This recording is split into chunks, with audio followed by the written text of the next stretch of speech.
This Honorable House of Representatives now resumes its sitting this 22nd day of October 2024. Let me make welcome all members who are present here today. I trust today's proceedings will be productive in furthering the national interest. For those seated in the gallery and for those joining us via the various social media platforms, including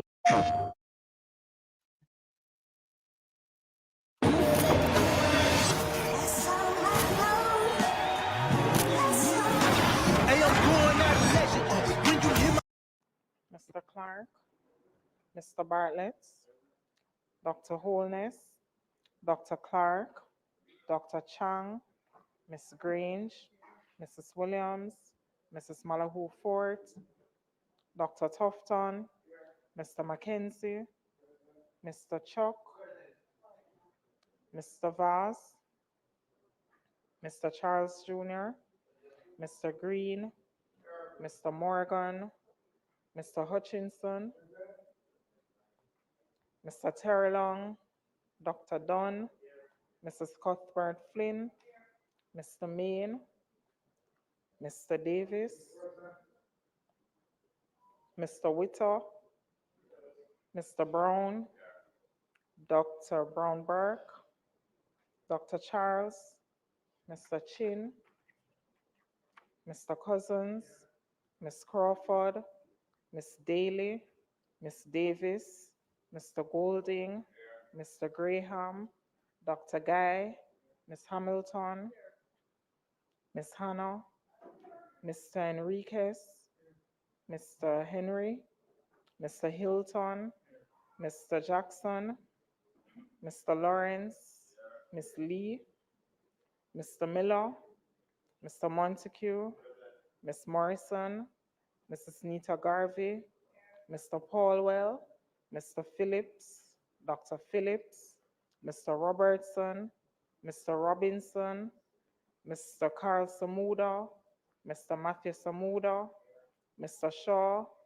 Mr. Siblis, Mr. Slowly, Mrs. Vaz, Mr. Warmington, Dr. Wheatley, Mr. Williams, Mr. Wilson, and Mr. Wright.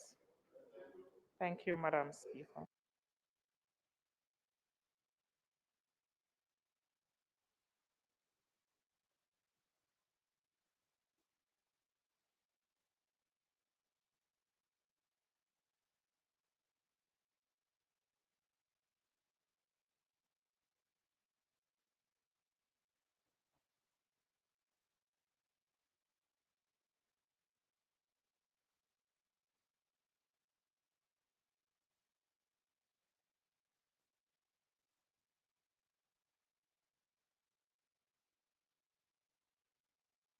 Thank you, House Leader. Let me just welcome as well, since my first sitting with Mr. Christopher Cohen, the new Deputy Clerk of the Houses of Parliament.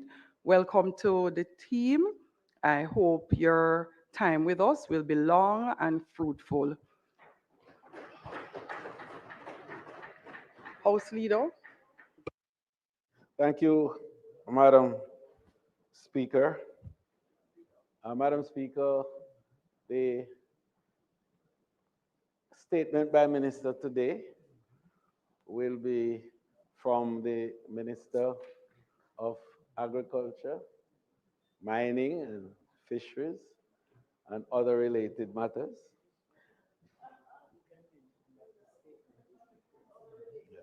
The Minister has indicated, with the permission of the member from Clarendon Southwest, that the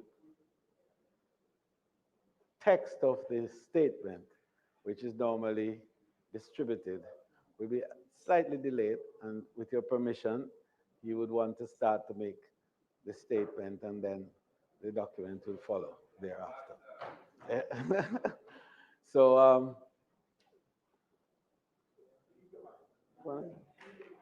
you want to interrupt? Yes, so Madam Speaker, we crave your indulgence in that regard. And just to indicate that, it is not the custom of this particular minister, and I could say that. And we could delay this statement, but, it would be of no great value so to do. And so I would ask, Madam Speaker, that you invite the, does that indicate that you want to? Yes. Uh, I will yield. House Leader, Yes, I will yield. it would be remiss of me not to also incorporate in our opening remarks the auspicious designation you received yesterday. Order of Jamaica is a significant honor to be bestowed on any of us as Jamaicans. Congratulations, House Leader, and also added to the cadre of individuals who now have the Order of Jamaica distinction is our Deputy Prime Minister and Minister of National Security, Dr. the Honorable Horace Chang. Those are two of our members.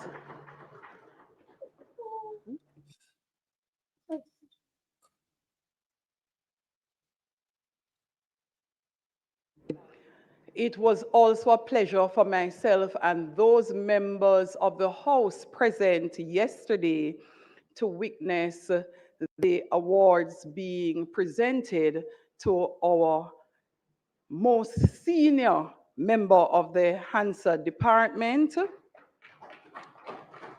And I see Mr. Taylor here seated, Mr. Taylor, as well as the most senior orderly in the Parliament.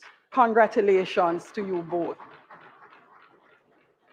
We look forward to seeing more and more recognition for members of Parliament and members who work within this precinct, because we know more than anyone what a challenging and difficult task it is, and the level of personal sacrifice that many who are seated in this house make in the interests of the nation. Congratulations to those who have been recognized. Madam Speaker, I'd also like to add my voice on behalf of the opposition to extend our sincerest congratulations. When people work hard, they must be recognized for hard work, diligent work, committed work. And a grateful nation today salutes all of you for the hard work you have done. And I am very, very heartened by the fact that we continue to do this work, knowing that we are doing so on behalf of a nation which needs us. Thank you so much. House Leader? Thank you very kindly, Madam Speaker, for the generous comments you made concerning the investiture yesterday. And indeed, Madam Speaker, I just want to say, as I indicated elsewhere, that I'm humbled by it, and I receive it on behalf of the many, many persons who have been through the journey with me so far and who have enabled me to add value to their own space and time.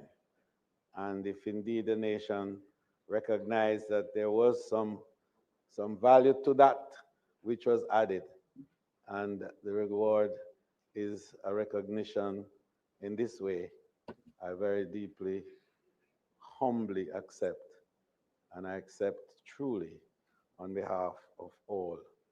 I want to join Dr. the Honorable Horace Chang in these expressions, especially that both of us have been workers together in the field for a long time. And we have worked in the West in particular for in excess of 27 years together.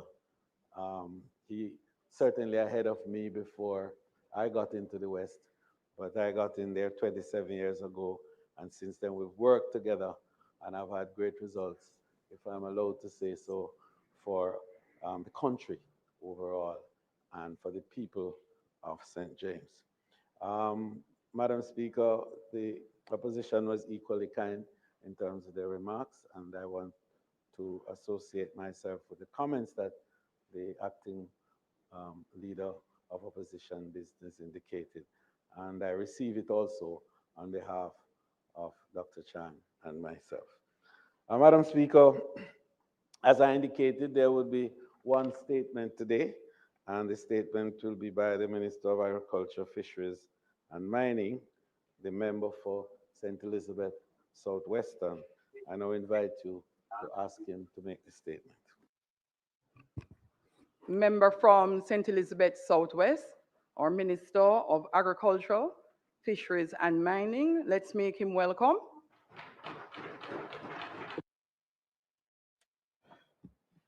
Thank you, Madam Speaker.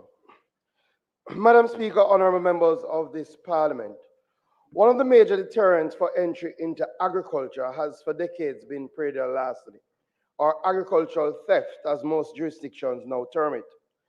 A recent survey conducted by the ministry in 2024 estimates that agricultural losses from predial larceny to be about $14 billion per annum. A survey that was conducted in 2013 estimated these losses at about $8 billion per annum, which means, unfortunately, Madam Speaker, that there's been an increase over the past decade. For decades, our farmers have complained that government needs to do more in the fight against predial larceny. Many governments, Madam Speaker, have spoken about it. However, very few governments can show the tangible steps that have been taken to address this problem. Madam Speaker, this government is a government of action, not of talk. Members, you will remember last year that we made changes to the Agricultural Produce Act, long promised changes that brought more severe penalties for predial larceny related crime. This government, Madam Speaker, moved the penalties from a maximum fine of $250,000 to a maximum fine of $3 million. This government, Madam Speaker, moved the jail time from a maximum of 6 months in prison to a maximum of 3 years in prison. This government is serious about tackling agricultural crime. However, Madam Speaker, we are aware that penalties alone will not be enough to tackle predial larceny. We need structural change to our agri-food systems and to our policing of agricultural crime. It is for that reason why we have been working very closely with the Ministry of National Security and the Jamaica Constabulary Force to ensure that we increase our effectiveness to prevent predial larceny and to find and capture those involved.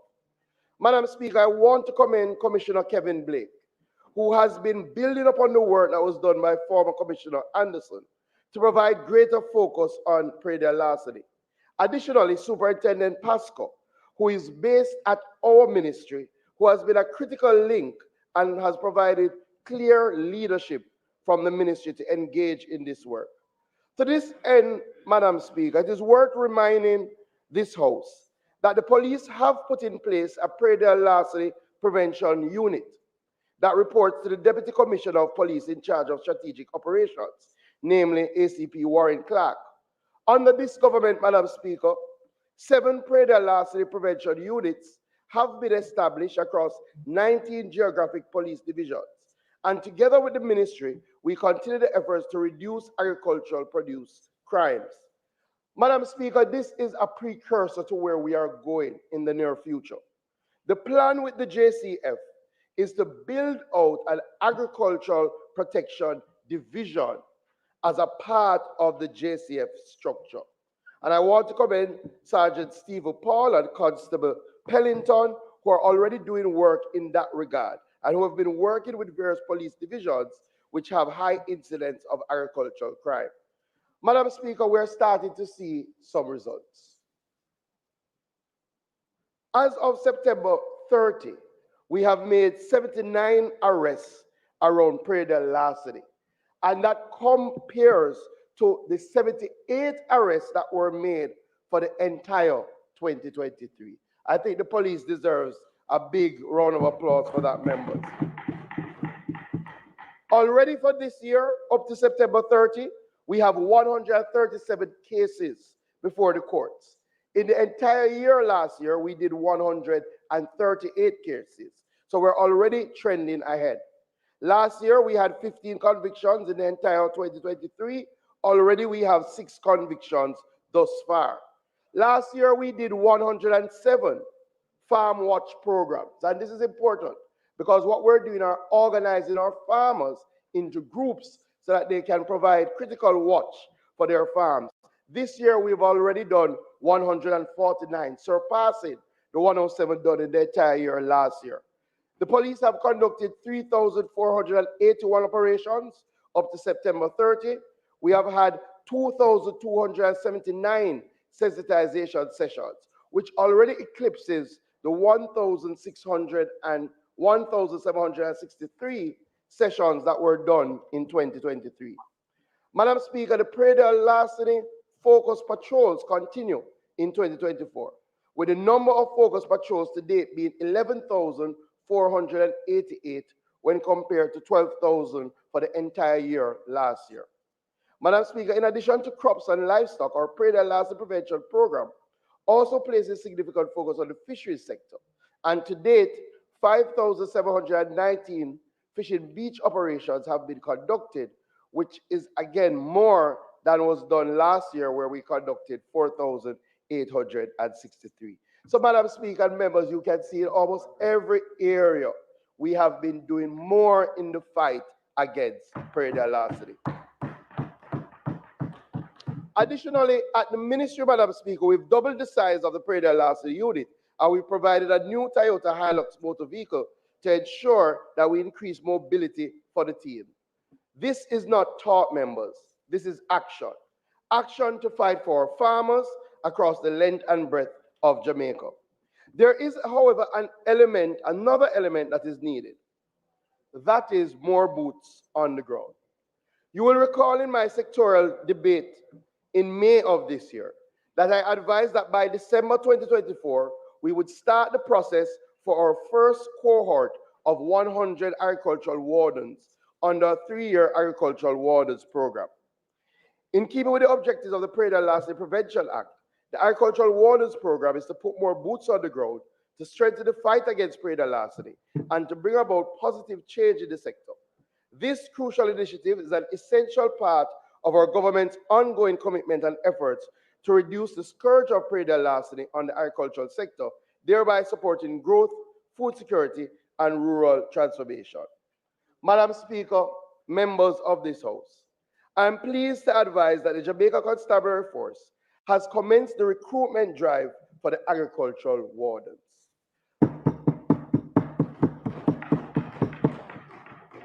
Thus far, Madam Speaker, advertisements were placed in the Daily Gleaner, and I'm pleased to indicate that today, as we speak, at the Godfrey Stewart High School in Westmoreland, over 100 persons are there signing up to become our first set of agricultural wardens. I've gotten some pictures, Madam Speaker. This is really a joy to see. Clearly, this is a first step, but they had people who were there before 8 o'clock to sign up for the agricultural wardens programs. I did see a number of ladies as well wanting to be involved in the agricultural wardens program.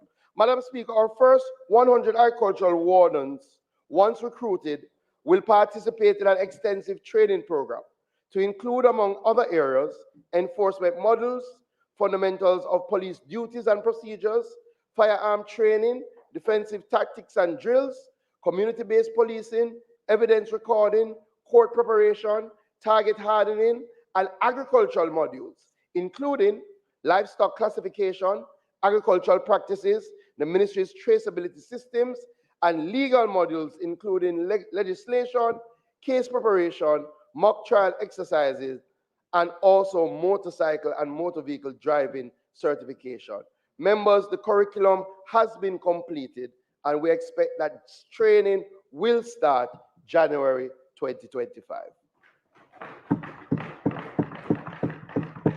Madam Speaker, just to remind this Honorable House that what we envision is a 3-year program to recruit 300 wardens to be placed in Preda-Lastly hotspots across the island. It is estimated that it will cost $1.8 billion over the 3 years, with $390 million being expended in the first year. The program, for which provisions have already been made in the Preda-Lastly Prevention Act, is projected to result in increased enforcement actions against perpetrators, improving detection, prosecution, deterrent rates, enhanced surveillance, patrols, and community awareness, and reducing economic losses sustained by farmers because of Preda-Lastly. This will further result in increased agricultural productivity and profitability in the sector, ensuring food security and economic stability. Madam Speaker, we continue to work with our critical stakeholders, including the Ministry of National Security and the Jamaica Constabulary Force, which entities continue to support this important initiative. As we go through the final approval stages through Cabinet, Madam Speaker, to ensure the success of this initiative, a joint high-level committee of the Ministry of Agriculture, Fisheries and Mining and the JCF and the Ministry of National Security will monitor and manage the implementation of the program. Madam Speaker, the Agricultural Wardens Program is an important step towards safeguarding the agricultural sector, especially as we continue to encourage greater investments in agriculture to boost expansion and exports and to support our commitment to food security and rural development. Members, it is worth noting that our next recruitment drive is scheduled for the Area 4 headquarters at Harman Barracks, that is at Deanery Road, on the 9th of November 2024 at 8 p.m. Additionally, a number of other recruitment drives are being planned island-wide, and we're encouraging all qualified individuals to apply. The minimum requirement is to be between the age of 18 to 35 years, have at least 3 CSEC subjects, including citizen guilds, and also persons who are interested can visit the JCF website at www.recruiting@jcf.gov.jm to complete applications. Madam Speaker, we know that it will take some time for us to tackle the issue of Preda-Lastly, but we are taking deliberate steps to ensure that our farmers and fishers can reap what they sow and can truly benefit from their hard work, especially those farmers in our livestock sector. We will protect our farmers. We will grow our agricultural sector. We are taking the bold steps needed to protect the future of agriculture and to create a more prosperous and sustainable tomorrow for farming and fishing communities. Thank you, members. Responding will be the member from Clarendon Southwest. Minister, I must commend you exactly on point in time. Thank you, Madam Speaker. And also thanks to the Minister for his statement to the House earlier. Madam Speaker, the issue of Preda-Lastly touches and concerns every single rural constituency in Jamaica, and particularly those constituencies that have a large farming base.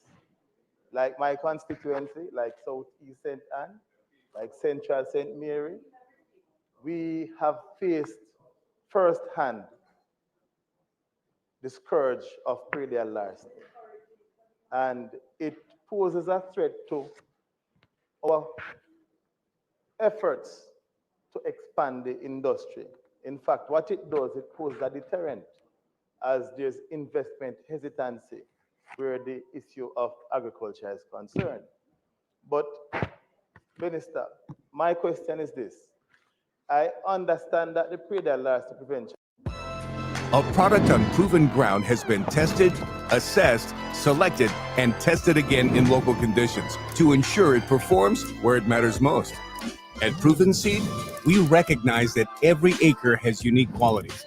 Through extensive research, data, and trials, we're able to consistently improve and expand our offerings so you can trust that your investment will deliver. And we can say with confidence that our seed stands on proven ground. The farmer. Because the reality is that between the point of detection and apprehension, there's a gap, there's a lapse. 90% of the time, they may not even be any apprehension. So why not provide this opportunity to the farmers? It's 1.8 billion, well, we have to go there. It's 1.8 billion is going to cost over 3 years. If the farmers get these very same training, if some of the farmers are certified as district constables, we would save this 1.8 billion. It would be a massive saving to us as a government. So as far as I'm concerned, I believe that the farmers should be given priority where the recruitment for wardens are concerned, and that the farmers should be given access to these basic training that is highlighted here in your report to Parliament. Right?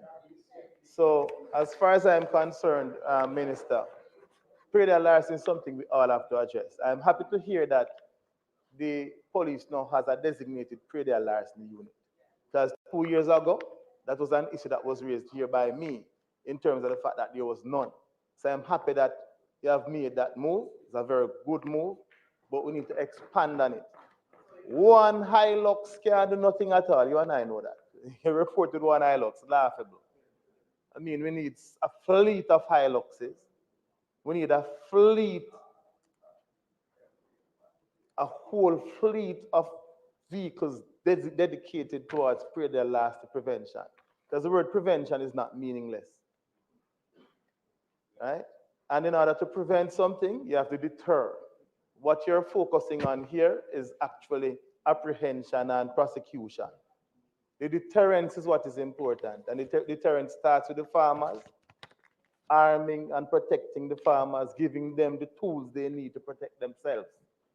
So that the persons who want to come and break and enter onto the farms don't second guess themselves, because they know that they might be confronted with resistance from the farmers. So, Minister, we look forward to seeing how this whole thing will work, but I think there's another way, another solution, which is ensuring that the farmers themselves are the ones that become the wardens and are the ones that are entrusted with the personal responsibility to protect themselves and protect their livelihoods.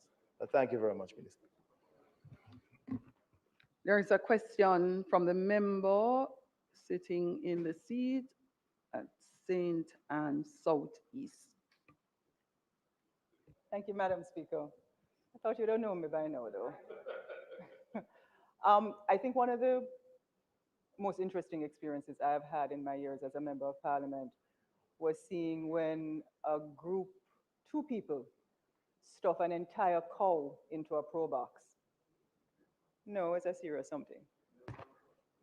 No, My thing is, what is the question of the minister? I'm getting there. All right, so you have to get to the question. So this is a section when you are no longer allowed to make speeches, as would have been done by the member who speaks as the individual But you're taking up my time, responding. Madam No, it's my duty to do Speaker. so, All right, and it is your duty to get to the question. got you. My 2 questions are these, Madam Speaker. And I never thought I would get here, but veterinary services, private veterinary services, Minister, offer the insertion into dogs and to cats a chip. And I remember years ago. And what happens is that chip, you can read it, it's put here. The question I have for you, as a part of your predatory larceny plan and strategy, is it that you will provide, or does RADA or the Ministry of Agriculture have the ability or the hope to provide this kind of technology to livestock? Because from my experience, it is mainly livestock that is stolen as a part of predial larceny. The pigs, the goats, the cows, and other livestock, not mainly vegetables. If I may be permitted, Madam Speaker, to ask a second question. Thank you so much. Much obliged. My second question is, I know the geography of most parishes. And based on how RADA is set up, extension officers have to traverse sometimes two parishes. and Member, mainly, so all of what you said before is not a question. And it is one of the things that we have to do better at. We have to get to the question.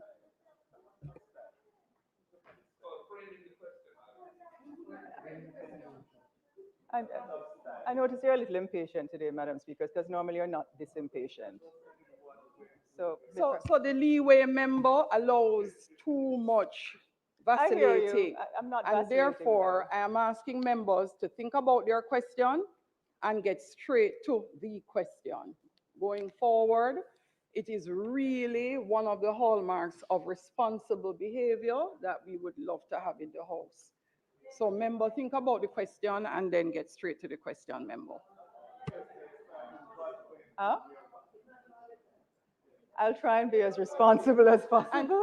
And I must tell you, the member from St. God. Anne Southeast is not as irresponsible as many other members.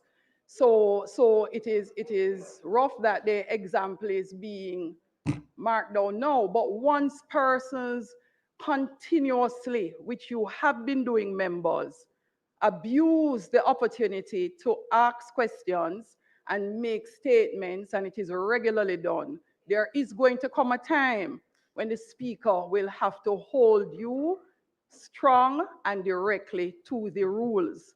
So members, I'm the scapegoat. the then, Madam question. Speaker. And it's fine. Go ahead, member. So, Minister, the second question that I have for you is, in your mandate to deal with predial larceny, since you have made so many arrests, and I'm trying to frame this question because the context has to do with violence that is already existing with some of the farmers that just take matters into their own hands. I'll leave it there. I can speak to my constituency in particular. What mechanism will you have in place, therefore, to ensure that if you have these farmers' neighborhood watches kind of situations and the training for wardens, is there any physical tools, i.e. bullhorns, i.e. motorcycles? What is it that they can, because once another car comes from Clarendon, for example, over to St. Anne, by the time the police get there from Claremont, they are gone. The next question comes to us from St. Andrew South, opposition leader, and the final question from St. Mary Central. Thanks, members. Thank you, Madam Speaker. I'll try to comply with your injunction. Minister, looking at the legal framework that now exists, I think there's more work to be done. For example, the Predial Larceny Prevention Act. Several of the offenses under that act, which actually touch and concern the operations of agricultural wardens, have penalties which are long out of date and need to be modernized. And my question is, when will you address this? So, for example, under Section 15 of the Predial Larceny Prevention Act, if you're in possession of clothing or other accoutrements furnished for the use of agricultural wardens, and you can't satisfactorily account for your possession of that, or you hold yourself out essentially to and impersonate an agricultural warden, the offense is punishable by a penalty not exceeding 20,000 Jamaican dollars. And we know that this is a money business. This Predial Larceny business is a money business. So the penalties have to be strong. So that is one example. And there are others in the Act, Section 16, which deals with wearing the uniforms of wardens and so on. So my first question is, when will you complete a review of the Pre-Dear Larceny Prevention Act, which is the primary statute dealing with this offense, or this range of offenses, to upgrade the penalties and make them really have an appropriate deterrent effect on persons who are inclined to carry out the dastardly practice of stealing people's agricultural goods, whether it be produce or livestock? That's my first question. My second question relates to the offense of pre-dear larceny in the Larceny Act, which I think also needs to be upgraded and modernized in relation to the penalties there, which have not been reviewed for a long time. And the question is, when will that be addressed? And lastly, Minister, the POCA, the Proceeds of Crime Act, the second schedule of it, I think, is a schedule which applies the regime of POCA to offenses under other statutes, including asset forfeiture and really getting the money out of crime. And this is a very critical thing in the fight against crime. And my question to you is, there are a number of offenses scheduled to the Pre-Dear Larceny Prevention Act, the Country Fires Act, the Larceny Act, and certain sections in the Larceny Act, including larceny of cattle, simple larceny, killing of animals with intent to steal, pre-dear larceny itself, and so on. Malicious injuries to Property Act, including destroying or damaging trees in gardens, destroying or damaging trees elsewhere than in gardens, etc. And the Trespass Act, certain provisions there. When are we going to bring those predicate offenses really around agricultural crimes under the POCA regime? All it takes is a ministerial order by the Minister of National Security to do it. And it's something that's long overdue, and I commend it to you. I think there needs to be an urgent review of the statutes that I've mentioned and the bringing of any serious agricultural crimes under the regime of POCA. Thank you.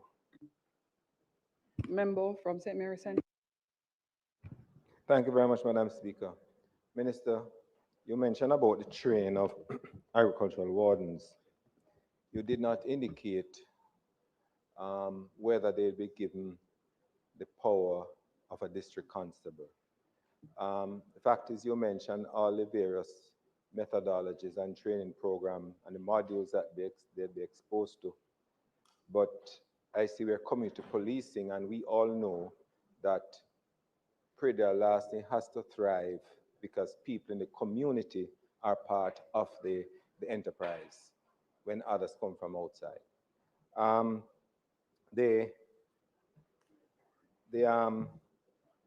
The other matter, Minister, is that you said the second recruitment will take place in Kingston, Harmon Barracks. But we have pre-dear larceny primarily across the country, and I understand that it is designated to have it across the entire divisions, across the police divisions across the country. But wouldn't it be good optics to have the second one outside of Kingston instead of having it in Kingston?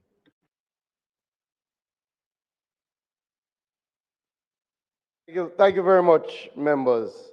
And I'll start from the member from Central St. Mary and work my way back up. So the first recruitment is in Westmoreland, all right? And the idea is to pull from all over.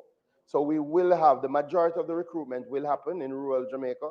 But again, you also have to look at some of the population centers. And the truth is, we do have challenges in St. Catherine in relation to pre-dear larceny. And what we also see is a number of rural people have relocated to Kingston.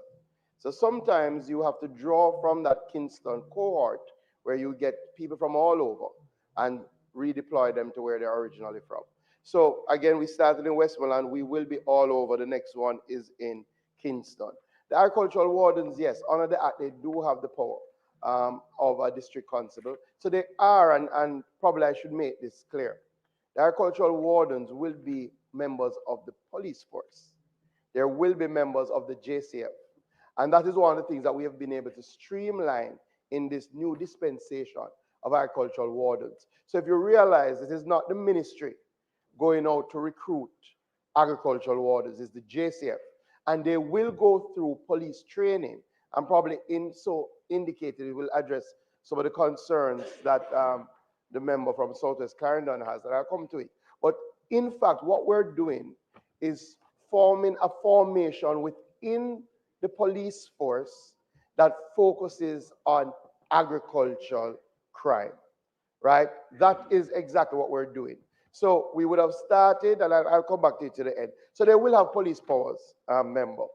In relation to the member from St. Andrew South, so some amendments were made to POCA. I will make some checks because I know that in relation to anti-gang legislation, that persons who involve in agricultural crime that associate themselves in gangs can be brought under that legislation. So I will make some checks to see if some of the offenses that you raise have been covered. Yes. No, so I'm going to treat with those other two matters. In relation to the Predator Prevention Act, the review has already been done. In fact, we're on the final draft now of those amendments. I'm trying to bring it to the House in this cycle before the end of the year. You know the back and forth with drafts. So you know when we say we're on the final draft, it means we've gone through 3 drafts already. So we're now on the final draft, looking to go to LegCom in this month or early November and try to get it to the House before the end of the year to make those changes that you would have highlighted. And the same in relation to Preda Lassie under the Lassie Act. In relation to the member from Southeast St. Anne,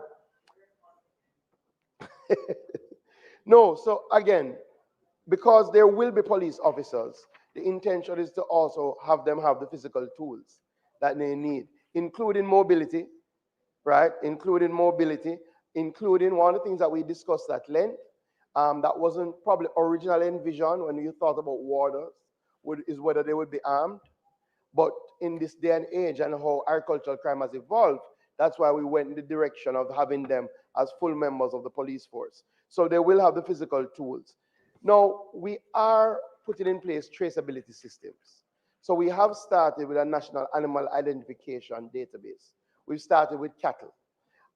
As it is now, it doesn't have a chip, but they have a barcode, right? And we have been tagging, and we have reached over 80%. We've reached a critical mass of the cattle that has been tagged. Clearly, it's a consistent process. What we're now looking on is what is the best model for our small ruminants, because again, we're dealing with much larger numbers than our cattle farmers. So, you know, Minister Hutchinson had spoken about it before in terms of looking at the technology that is employed across the world, that is employed here for some of our pets, and it's something that we're looking at. In relation to the, well, I have a note. All right. So the member from Southwest Clarendon, and in his response, and I must say that the response, especially in relation to highlighting the lobby that we both have had around the Prada larceny being elevated in the JCF, I'm very happy that we have seen that come to fruition. And you know, it's a pity that you no longer speak on this area, because I did find that your utterances were much more useful than what we get now coming out of the spokesperson. So I will say a couple of things. So yes, member, you're correct. We have been able, through the JCF, and I want to commend the JCF, we now have a Prada larceny unit that works with 7 Prada larceny units across 19 geographic divisions. That is work, very, very good work. But where we want to go is to have the Agricultural Protection Division. So that's important. One of the things that we do in our formation of Farmers Watch groups, member, and you have made this point, and when I go out in the field, the farmers have made that point. Not only do we mobilize our farmers around watching their property, but also how can they make the approaches, the necessary applications, so those who want to arm themselves can arm themselves. We do have a firearms policy that people and a number of our farmers have gone the route of applying for their firearms and are legal firearm holders. And what we do provide is some advice for them in that regard, in the Farmers Watch group. So I think through that, those farmers who want to do that level of self-protection, we are willing to see how we can assist them in that regard. And just to highlight, additionally, we are working on, well, past working on. So the Hilux is in relation to the internal ministries team. And for a long time, they complained about not being able to traverse some of the nooks and crannies. But on the police level, we have gotten good support from Japan, and we are getting a fleet of vehicles for Prayer del Larceny specifically. And that will be for our police force. Yes, I want to commend the ministry and the Minister of Foreign Affairs for her work in that regard. I know that is in train. We do expect to have them this year or early next year. So in essence, Madam Speaker, I'm very happy that we're moving. The reality is that the Prayer del Larceny Prevention Act was passed in the 1980s, and it called for agricultural wardens. And I think during the 80s, we tried a pilot, but we never really got going. This government will deliver to the farmers more boots on the ground to help in the fight against agricultural crime. Thank you, Madam Speaker. Thank you, Minister. Announcements, bills brought from the Senate, petitions, papers, reports from committees, notices of motions given orally. On the questions and answers to questions, Dr. the Honorable Christopher Tufton is to provide a response to question 1, standing on the question notice paper. I believe he is ready to do so. It is standing. Yeah. The member from St. Andrew South. Yeah. There's no prompt, but I'd be Yes. grateful if the question standing in my name could be answered.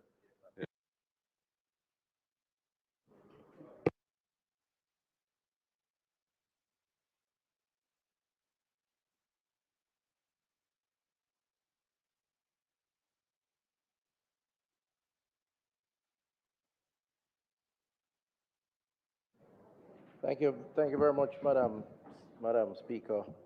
And as a response to these questions, Madam Speaker, I'd just like to outline that they are quite lengthy, Madam Speaker.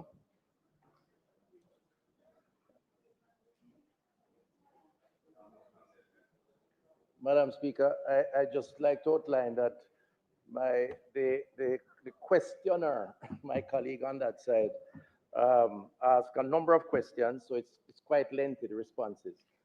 So I just want to crave your indulgence on members of this House as I seek to go through. All right, so question 1, are there 11 HDUs, that's high dependency units, spread across 6 hospitals in Jamaica that were acquired under the PROMAC? If not, how many HDUs are there in Jamaica and how many hospitals have them? Answer, no to question A, 1A. In keeping with the objective of the PROMAC, 7 neonatal and maternal high dependency units were placed in 4 hospitals. Maternal and neonatal high dependency units at Cornwall Regional and Mandeville Regional were initially included to arrive at 11, but the project scope was later adjusted. Note should be made that although infrastructure was not provided for Mandeville Regional Hospital and Cornwall Regional Hospital under PROMAC, the project provided equipment that equips existing spaces to provide neonatal intensive care unit services at those institutions. 6 hospitals therefore benefited from the project as was initially conceptualized. 3 maternal HDUs, this is high dependency units, were built at the Victoria Jubilee Hospital, the St. Anne's Bay Regional Hospital, and the Spanish Town Hospital, with a total of 17 maternal high dependency beds. 4 neonatal HDUs were built at the Bustamante Hospital for Children, the St. Anne's Bay Regional Hospital, the Spanish Town Hospital, and the Victoria Jubilee Hospital, with a capacity for up to 50 neonates depending on the type and intensity of the support required. In addition to PROMAC HDU, Madam Speaker, colleagues, there are ICUs and HDUs throughout the system that can provide care for the general population, including maternal HDU care for those hospitals that do not have a specified maternal HDU. These hospitals include the UHWI, that's the University Hospital of the West Indies, Cornwall Regional, Falmouth, and Mandeville Regional. In terms of the University Hospital of the West Indies, this is a tertiary hospital and one of the major referral centers in the island.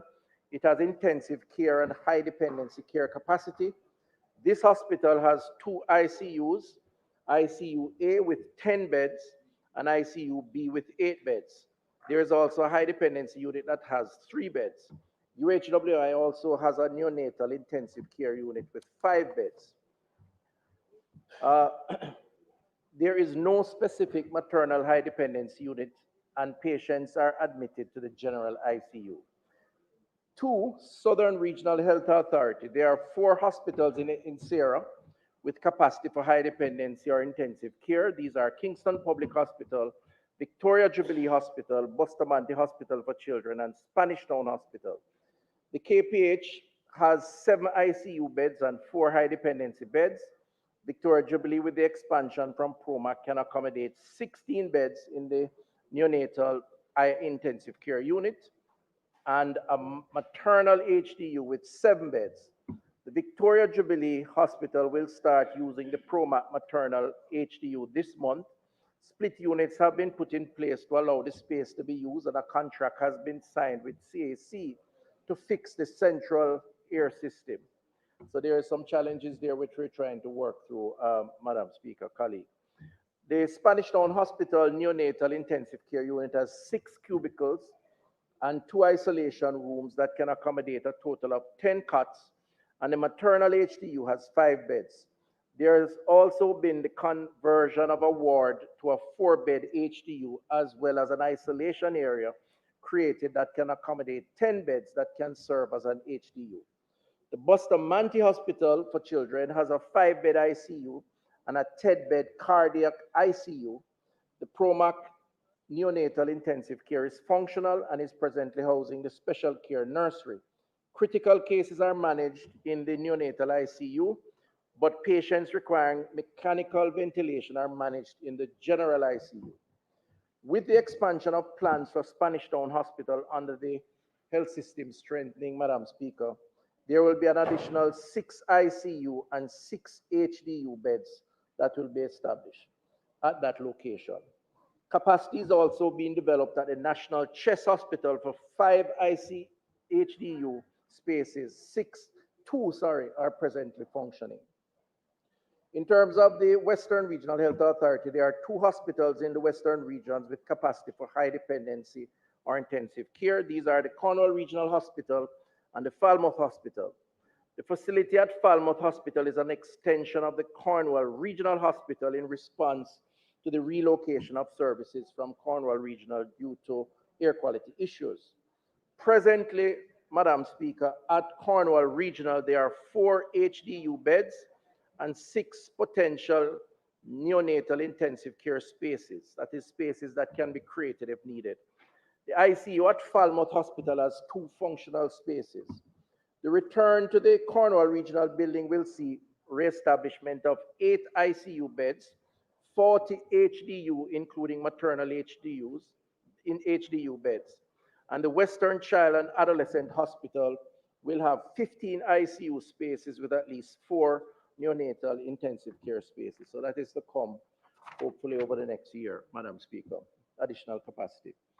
Northeast Regional Health Authority, there is a capacity for high dependency care at the St. Anne's Bay Regional Hospital. This was provided through PROMAC and includes a 6 cubicle neonatal intensive care unit that also has 2 isolation rooms and a 4-bed maternal HDU that also has additionally 1 isolation room.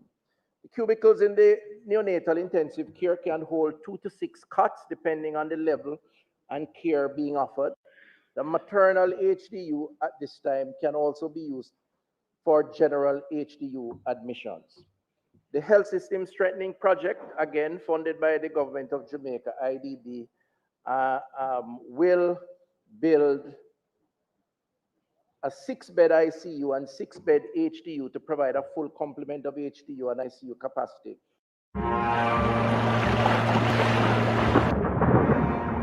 Network The net will start.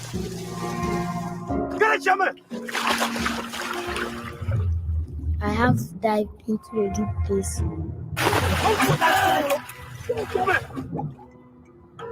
I have to hold my breath for a long time. And I miss my home. And I want to escape.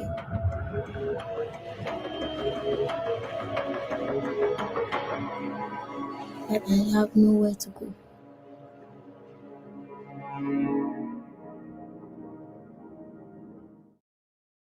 In the recovery room, where the support services will exist, while transfer is arranged to hospitals with capacity for HDU and ICU care.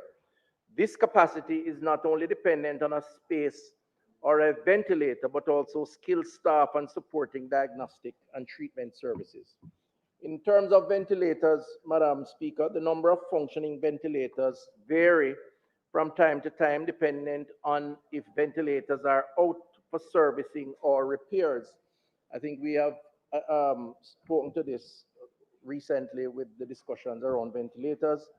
While this is desirable, not all potential ICU spaces have a ventilator, as other measures may be put in place to aid ventilation, such as CPAP machine used in neonates, with, which keeps the airways open, or patients may be able to breathe spontaneously but require other critical intensive support, for example, persons with injuries such as severe burns, or patients previously on ventilators may be weaned off the ventilator as their condition improves.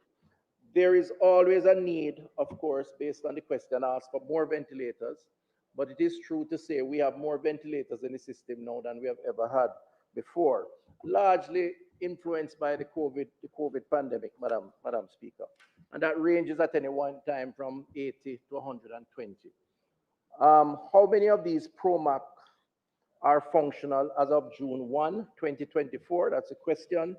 Of the 7 HDUs provided by PROMAC, 6 are functional, 2 at Spanish Town Hospital, neonatal and maternal, 2 at St. Anne's Bay Hospital, neonatal and maternal, 1 neonatal at Victoria Jubilee Hospital, 1 neonatal at Bustamante Hospital for Children. Work, as said earlier, is presently underway to restore services at the maternal HDU at Victoria Jubilee, which is the only unit not operating at this time. There were no HDUs provided for Cornwall Regional and Mandeville Regional under PROMAC. However, Madam Speaker, colleagues, with equipment provided under PROMAC, the service is being provided. So PROMAC did provide equipment, and those equipment have been deployed at those institutions, even though a specific area was not built out under PROMAC. Also, UHWI and Falmouth HDUs not provided through PROMAC are functional. Number 2, how many doctors and nurses have been trained under the PROMAC program? Total of 100 doctors and 154 nurses have been trained in specialized areas. B, how many of these cohorts of doctors and nurses have left the public system? That is to be determined, Madam Speaker. Archive training registry were retrieved. However, we have not yet confirmed the status of the 254 trained doctors and nurses with the Human Resource Department in the health regions. So a little more work has to be done there. But it is fair to say that we have lost some to migration and international recruitment. How many of those doctors and nurses are still employed? And the response would be the same. That is being checked to try and get the exact numbers. Note, however, that the development and review of guidelines for management of priority disorders in pregnancy and the perinatal period continues. There's training done annually on these guidelines to continuously equip new and existing staff to manage these patients. In addition, maternal and neonatal deaths and near misses are reviewed and services are improved to address any outstanding issues. In other words, Madam Speaker, colleagues, the training is ongoing every year. So whether they are new persons or persons in the system, they have to go through refresher or additional training. How many ambulances, 3A, how many ambulances have been acquired under the PROMAC program? And B, as of June 1, 2024, how many of these ambulances are in operation? Madam Speaker, 6 Mercedes-Benz ambulances were procured and delivered to support the following institutions: Alexandria and Chapelton Community Hospitals, Mandeville Comprehensive Clinic, Anato Bay, Savlamar, and St. Diego Health Centers. Of the 6 PROMAC ambulances, 3 are functioning, and 3 at the time of preparing this document were out for repairs. Now, it's a kind of statistics with explanation, which I appreciate you're allowing me to do. The Mercedes-Benz ambulances have been challenging to keep in service. They do not handle the terrain very well, according to the technical team involved in maintenance of these vehicles, especially in rural areas. The parts have to be sourced from Europe and are usually not stocked here, and there are long waiting times to receive parts. Also, they have been very expensive to repair. We have just received parts for one of the ambulances that is in for repairs. Another is waiting repairs, and one in Sablamar have been down for prolonged periods, repaired at a significant cost, and down again as this was being prepared. It is now being assessed to determine the way forward, whether we should take it out of service altogether or try to repair it again. However, the Ministry of Health and Wellness and the regional health authorities have been continuously adding to the fleet of ambulances island-wide, Madam Speaker. So if it's not being done by the Mercedes ambulances, then it's done by a Toyota or some other make. And just to note, in terms of data, there are 58 working ambulances across the regional health authorities, 12 in Sierra, 14 in Nera, 12 in the Western region, and 20 in Southern region. These number includes the PROMAC working ambulances, which when I checked in our 2017 report, Madam Speaker, we had 42 working ambulances in the regions. So we have actually increased the numbers and continue to increase the numbers. In fact, there are some on order now as we speak. We are now 16 ambulances above what was the case in 2019. Number 4 was the report arising from a review conducted by the Chief Government Anesthetist submitted to the Ministry of Health and Wellness in or about 2021 related to the poor state of intensive care units and HDUs in Jamaica, including those funded under the PROMAC program. And the response is as follows. The government anesthetist presented a document dated 23rd March 2020 based on our internal information, titled Critical Care Plan for the Management of COVID-19 Disease in Jamaica. This document was a proposal as to how, in response to the COVID-19 pandemic, COVID treatment centers and support centers were to be established and how they were to be equipped, staffed, and utilized. We are not aware, this is from my team, that there is a 2021 document that is being referred to in this question, but certainly a 2020 document. And the question B is, if so, what steps have been taken to address the issues and concerns raised in that report? In preparation for the anticipated increase during the COVID-19 pandemic in cases requiring respiratory support to MOHW, we put plans in place to, 1, increase ventilator capacity, which we did, well over 100%, and that has been discussed before. Increase number of critical care spaces, which we did through the COVID wards and some of the other makeshift arrangements, some of which were accounted for in my previous comments. And increase availability of oxygen, which we did for the most part, working with the sole supplier, and subsequent to recently post-COVID, of course, we now have at least one additional independent supplier, which is based at St. Anne's Bay Hospital. Question C, if any such steps were taken, why has this not averted the current crisis of elevated levels of maternal, infant, and neonatal mortality affecting the health sector? Answer, factors affecting maternal, infant, and neonatal mortality vary and not only dependent on the availability of a high dependency or intensive care space.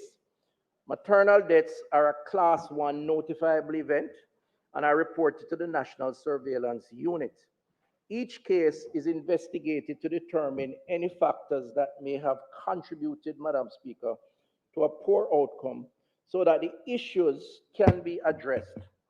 A 4 delay model is used to classify the contributing factors. Delay 1 has to do with seeking care.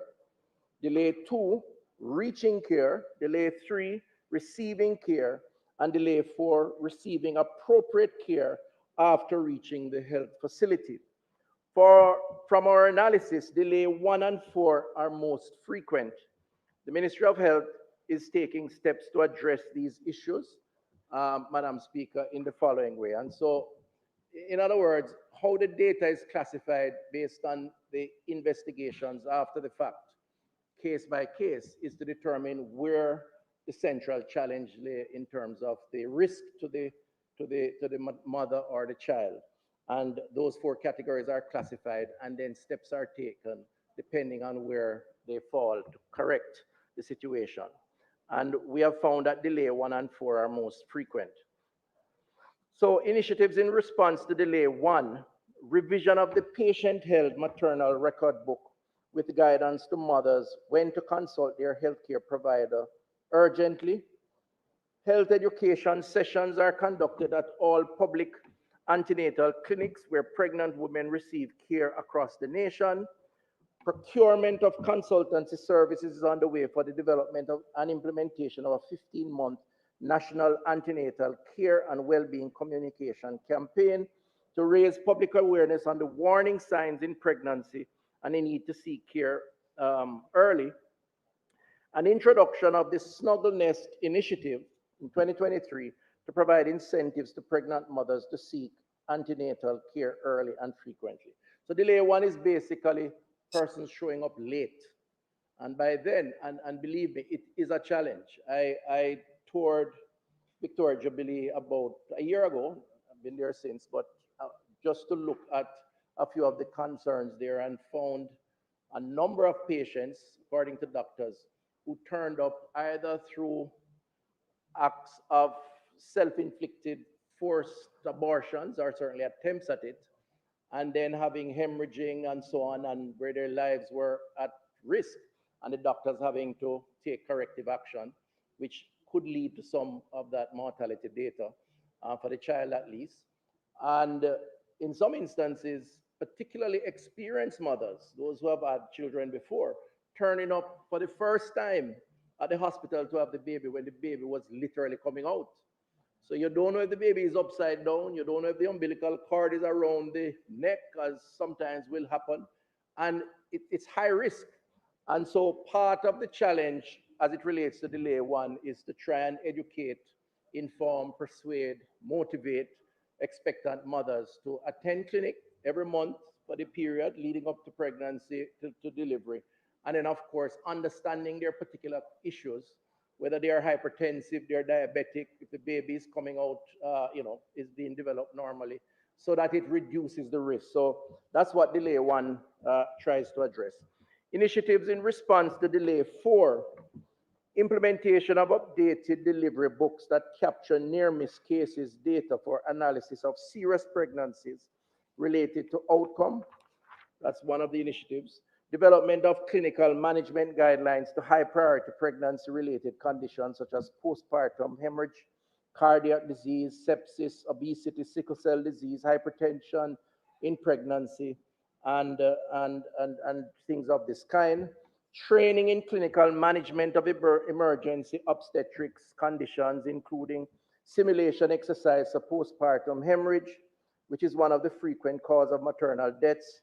Institutional simulation sessions are being conducted quarterly currently. Introduction of the point-of-care butterfly ultrasound machine for obstetrics care to facilitate early detection and intervention of life-threatening conditions. That's a portable machine that is able to give you a quick read. Training in obstetrics, ultrasound of radiologists and radiographers in collaboration with the Pan American Health Organization, that is ongoing, and monitoring and quality assurance through the site visits and auditing of maternal care services, and promotion of blood donation drives. Normally the need for blood is a big part of these complicated pregnancies.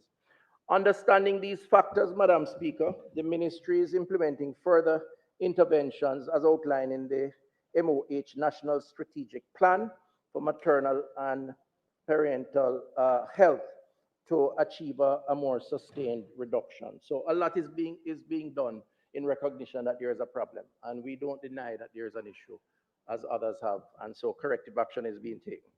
Question 5, in the health facility maintenance unit, is the health facilities maintenance unit, HFMU, operating optimally and with full functionality? And B, if not, what is the current state of the HFMU?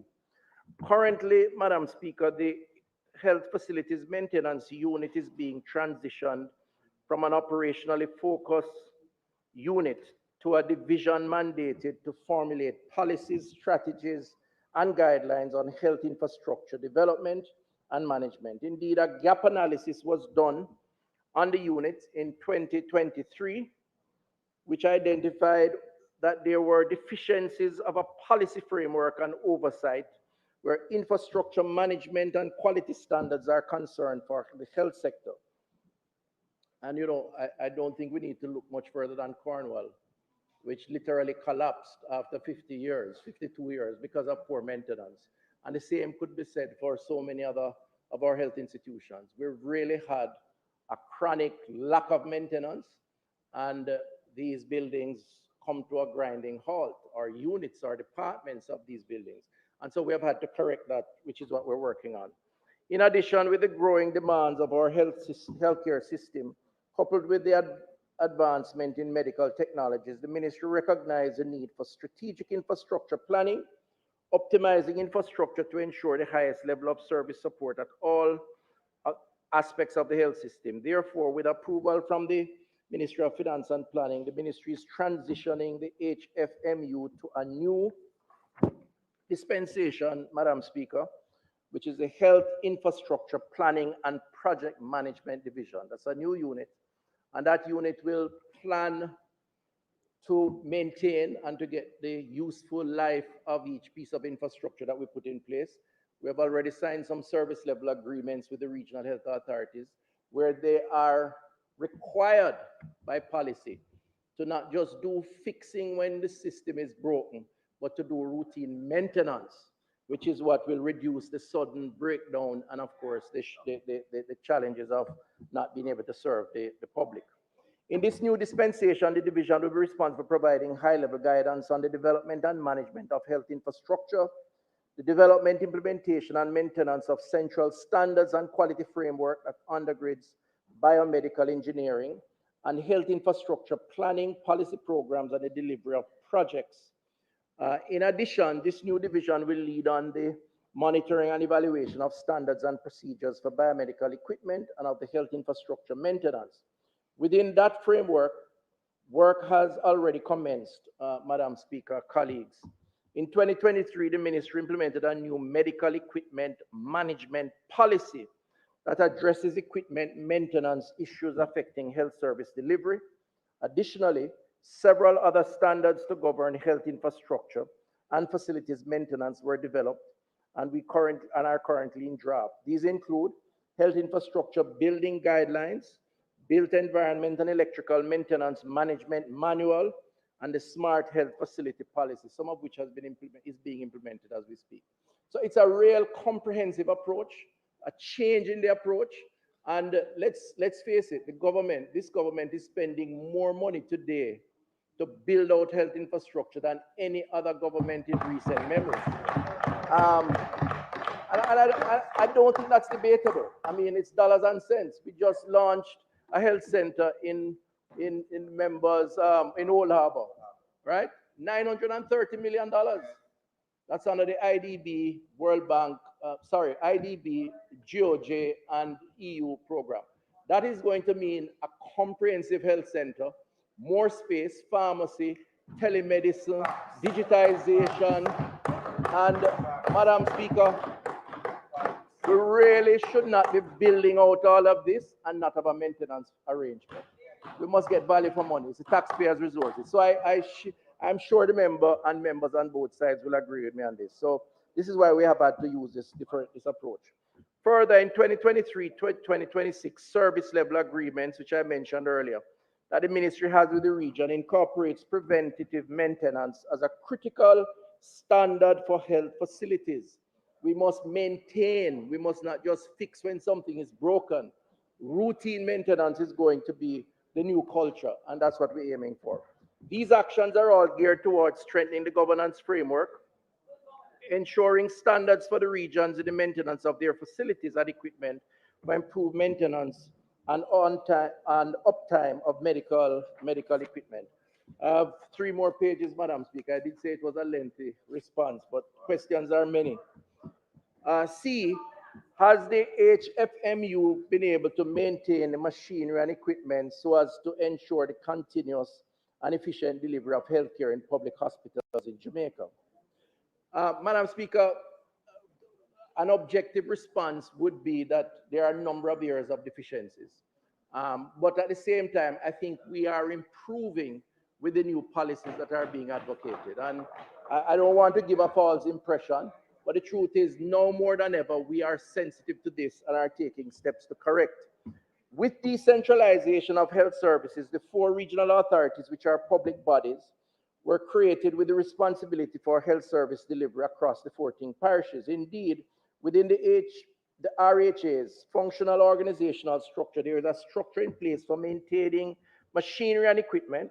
Maintenance is the responsibility of regional maintenance units, headed by a director, operations and maintenance, with similar cascading roles down to the hospital facility level.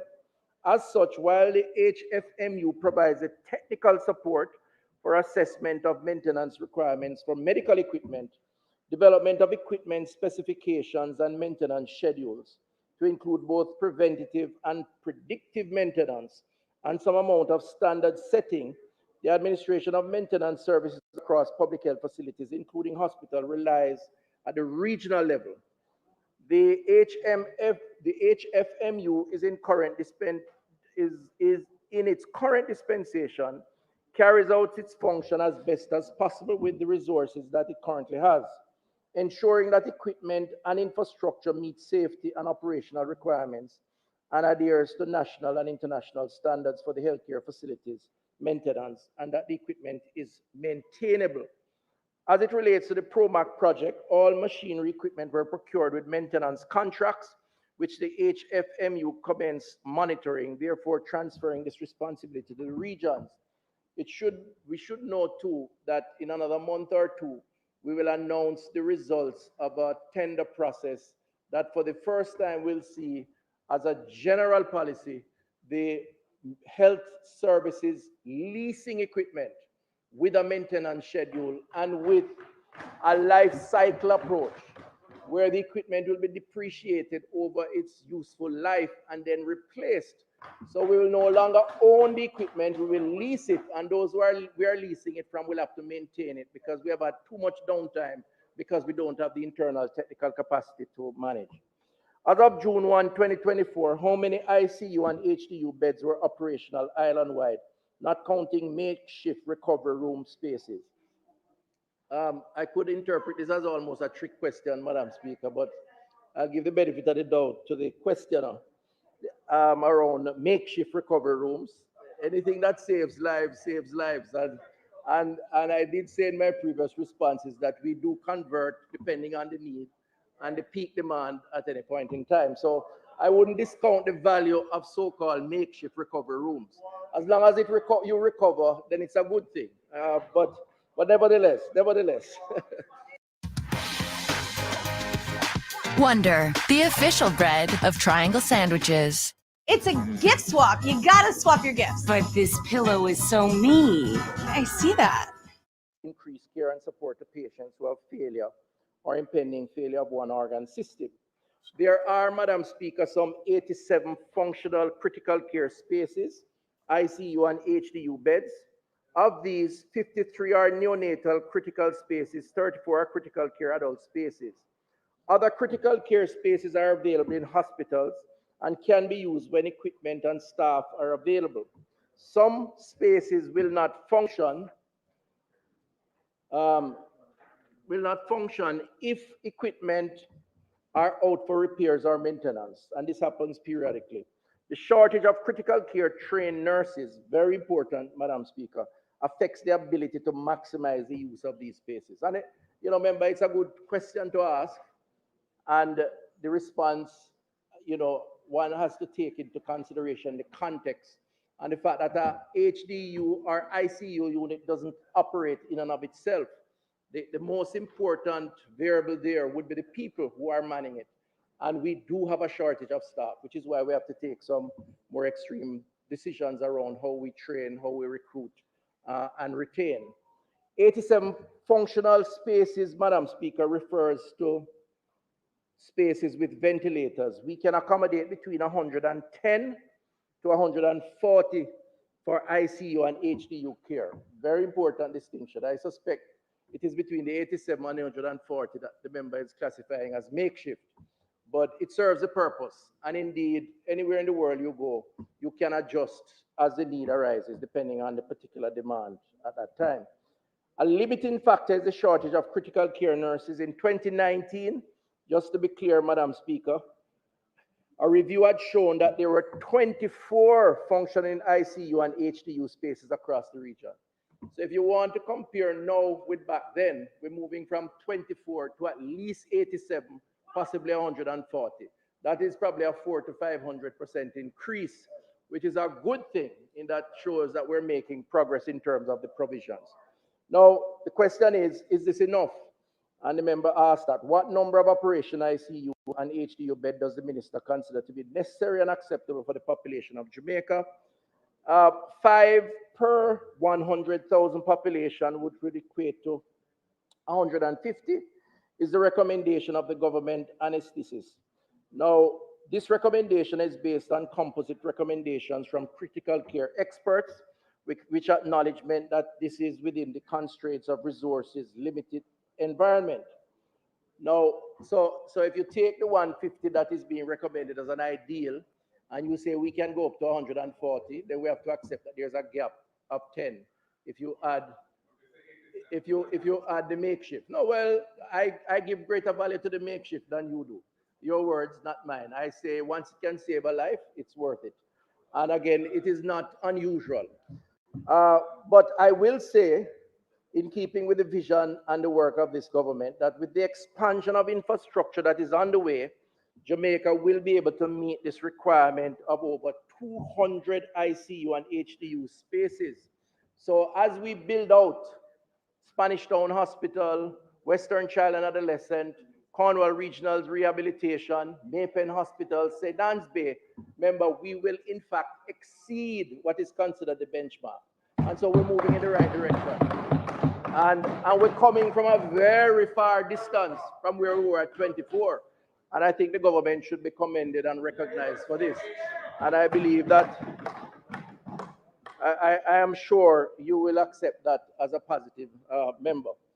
And then the final question, well, actually, it's two more. Madam Speaker, has there been a significant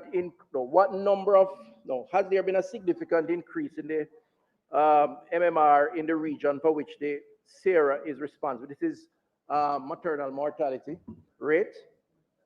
Yes, however, increases were also noted in other health regions.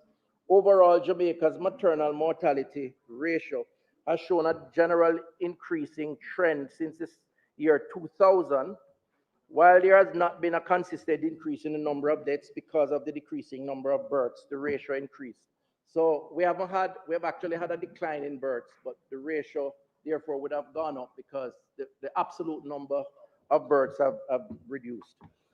7A, has there been a significant increase in, B, if the answer is yes, what are the causes of such an outlier increase in the maternal mortality rates in Sarah's region relative to the other regions of Jamaica, and what is being done to address this? Southern Regional Health Authority, yes, Southern Region, which is Manchester, Clarendon, St. Elizabeth. Causes were fairly similar for all health regions. There were no known causes unique to Southern Regional Health Authority that accounted for the outlier. Analysis of maternal deaths based on the 4 delays model, which I explained earlier, shows that the main avoidable factors are delay. One, where the patient did not recognize the problem early enough, and therefore there was a higher risk when they turned up at the institution. And delay 4, where the delay was in receiving appropriate care after presenting to the health facility.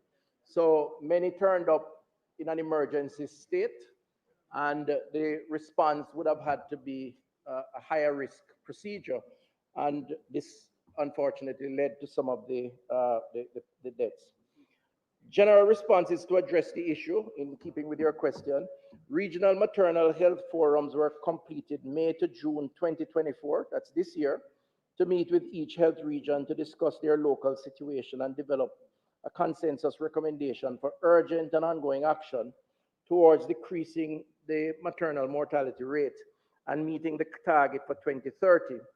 Procurement of a consultant is underway to lead to the review and revision of the National Strategic Plan for Maternal Health. So in recognition of the challenge, Madam Speaker, we are trying to do something about it. And indeed, I will say that these challenges are not unique to us, even though one death is one too many.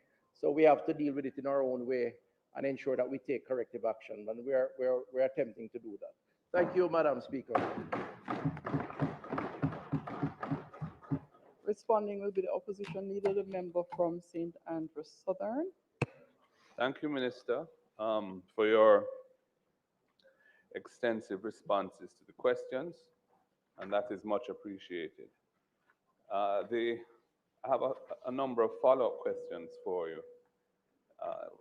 Firstly, I note in relation to question 2, which was to do with the doctors and nurses who have been trained under the PROMAC program and how many of them have left the health system. You couldn't give a definitive answer today, but you did admit that there has been some amount of attrition and so on. And I was wondering, my impression is that there is actually a fairly serious issue with a lack of doctors and nurses available for these high dependency units.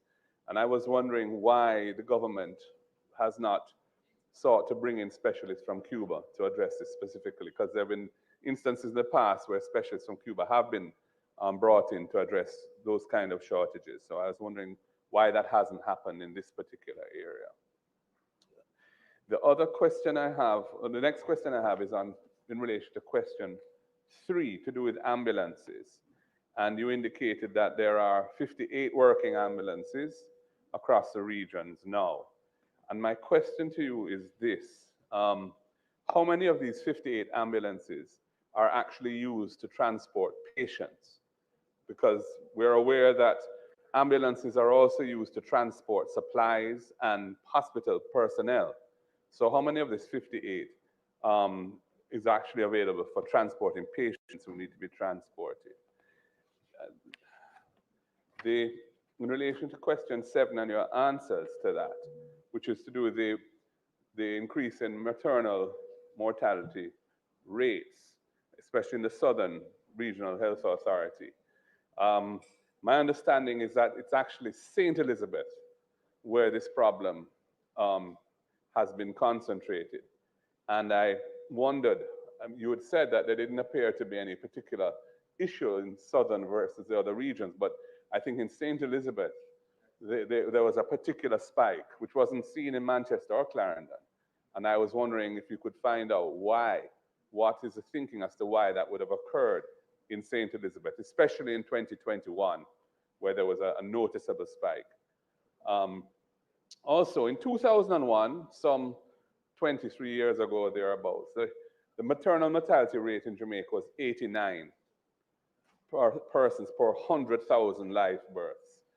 And in 2019, it moved from 89 to 163, nearly double, and that's pre-COVID. And in 2021, it had moved up further from 163 to 211 per 100,000 live births. So 89, 20 odd years ago, and in 2021, it moved up to 211 women, mothers dying in giving birth. And the trend really started in 2019, where that spike to 163 occurred. And I'm asking, why is this so? You know, PROMAC was initiated in 2013. It was a 5-year program, so it would have ended roughly in 2018, and should have caused a significant reduction in maternal mortality, yet we had this spike, which started in 2019 and intensified in 2021. And I was wondering, Minister, if apart from perhaps providing an explanation for that, if you could also indicate what were the rates of maternal mortality in Jamaica in 2022 and 2023. We don't have that data, but maybe you have it. And similarly, what were the rates of infant mortality in those 2 years, 2022 and 2023? And I see you're taking notes. I'm grateful for that, Minister, so you can answer the questions. And I was going to ask, with the situations that are on the ground, we have non-functional ventilators and we have some scrapped ventilators around the place. We have some broken elevators at Victoria Mutual and in Otter Bay. We have operating theaters without working air conditioning units at Bustamante, and I think you mentioned there's a situation there. And Savlamar as well, Public General Hospital. I am told there are 6 out of 7 anesthesia machines have broken down at UWI, at University Hospital of the West Indies, in this month alone. We have ambulances at Cornwall Regional that cannot respond to emergencies because they aren't roadworthy. We have broken CT scans and X-ray units at KPH. We have broken theatre equipment at St. Anne's Bay Hospital. And we have a lack of working sterilization equipment island-wide, forcing surgery lists to be cancelled because of unclean instruments and drapes. Can you indicate whether there's a central problem of poor maintenance of equipment within the health system, manifesting in several ways and impacting patients across the island? Because those features that I just mentioned, which are happening now, so to speak, do indicate a very severe problem. And is there a comprehensive maintenance plan? You've indicated that there's a policy, a new approach to maintenance policy, but what about the actual delivery of maintenance, the actual work that needs to be done to maintain, which has been delegated to the regions, but is that functioning? You know, what I've said indicates that there are problems, and is there a comprehensive maintenance plan? And if so, you know, when will it be announced? And the last question I have is the HMFU. Is it only tasked to monitor biomedical equipment across the regions? Which entity in the Ministry of Health monitors maintenance programs for elevators, central AC systems, and major electrical equipment such as generators and transformers, as opposed to biomedical equipment, which I think the HFMU is primarily focused on? Those are my questions, Minister. I don't know if any of my colleagues have any.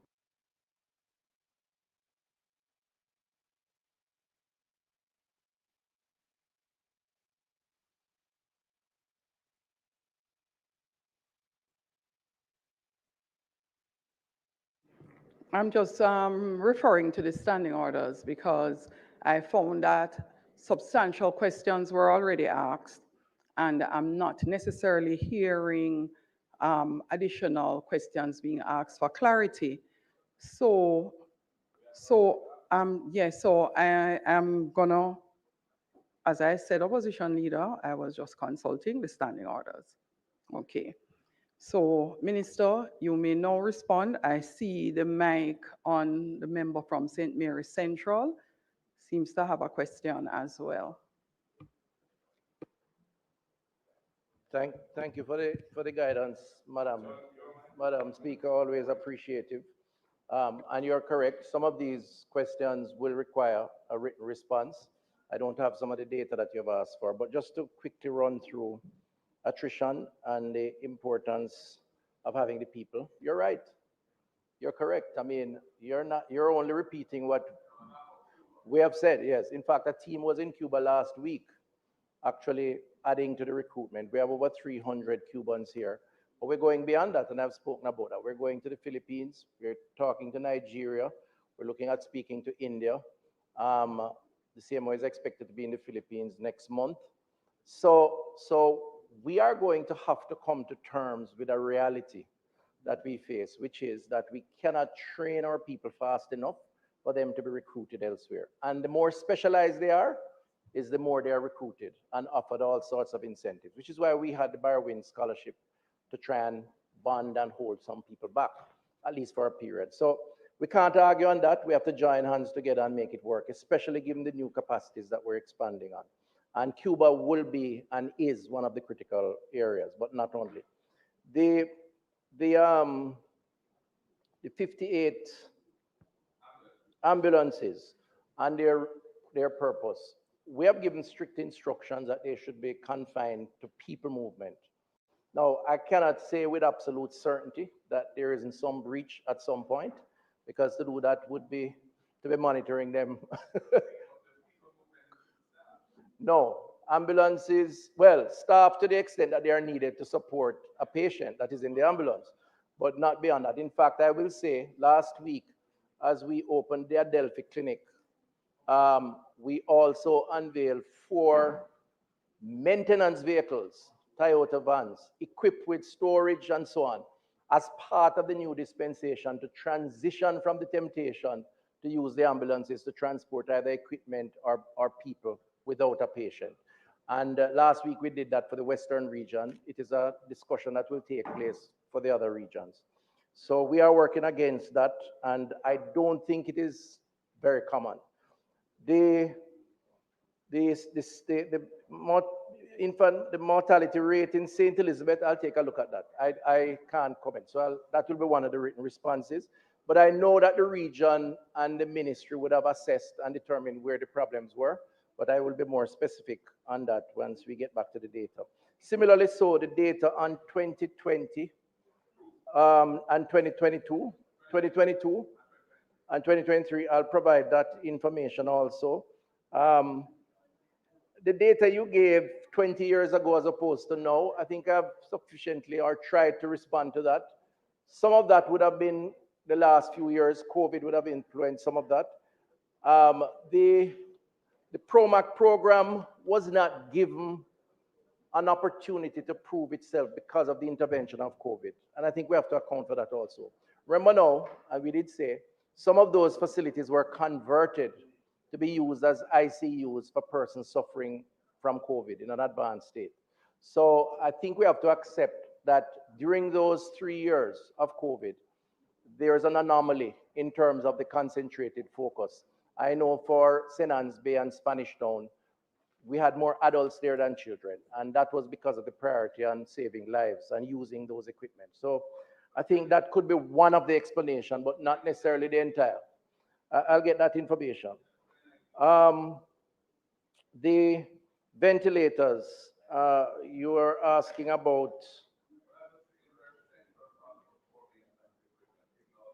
Right. So as I've said in my response, member, we have to take a different approach, and we are taking a different approach. So the HMFU is going to dictate policy around all of these things, and that policy will filter down to the regional authorities for implementation, with the HMFU providing some sort of oversight. That's the vision. There's a lot of change management that's required in the expansion of our health facilities.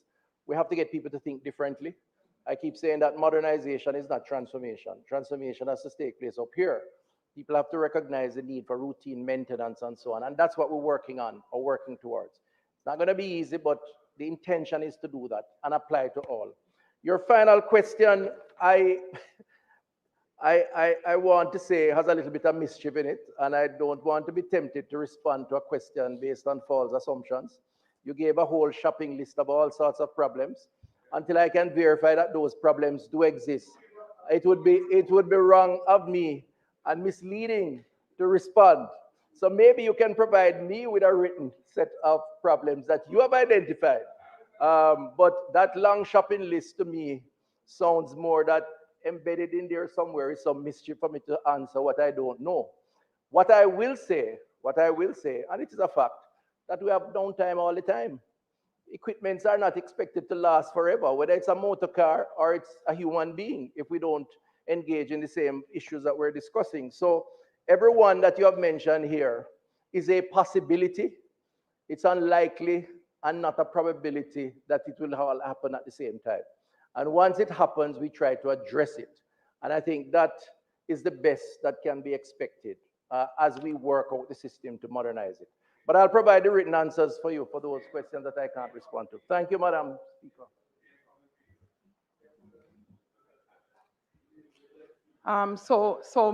Member from St. Mary Central, I spent the time to take a look again at the standing orders and excuse me, because I know for sure, observing the mechanism we are applying in question and answer session is not quite correct. And opposition leader, I was in fact correct. It is past 3:15. You would need to seek permission of the speaker for the additional questions that you would like to pose if they are not for clarification. And it would be the same for any other individual wanting to stand up to ask additional questions. It actually has requirements for both the minister responding, not to have exceedingly long responses, and the minister after 3:15 is also required for all additional questions to be sent in writing. An hour after the session, the clerk is required to have those communicated to the minister. Yes, opposition leader. So, member from St. Mary Central, do you have any more questions for clarification, or do you have additional questions you would like to put to the minister? Both, Madam Speaker. Thank you, Madam Speaker. I won't be long. Minister, you indicated that at Victoria Jubilee Hospital, to get the PROMAC HDU unit functioning there, you're currently using Victoria Jubilee. Yes, you're currently using split units. Is it not ideal that the central unit is what is required for these facilities because there's a possibility of infection? Second question, Mr. Speaker, Madam Speaker, I'll go back to St. Elizabeth, Mr. Minister, and you tabled this booklet in the Parliament in your sectoral presentation, which definitively indicated that St. Elizabeth was the major hospital in the southern region, which was having increased mortality. The truth, though, Minister, if you interrogate this book, you find that all the hospitals in parishes such as Trelawney, in Portland, in St. Elizabeth, which does not have the facilities of qualified doctors, you have an increase in mortality rate. The Minister, you indicated also, as a third question, that the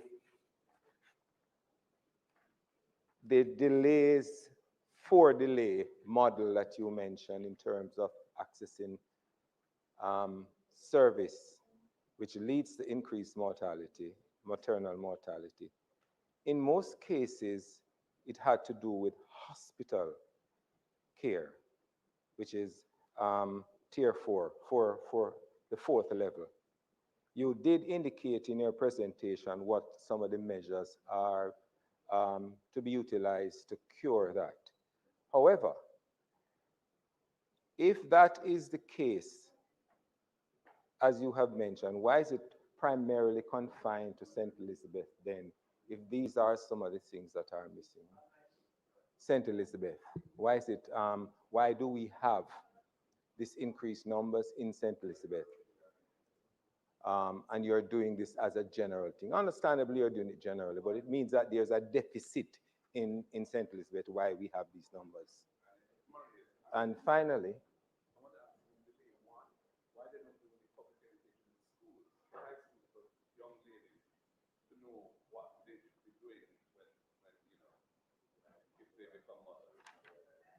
yes, and Minister, the final question is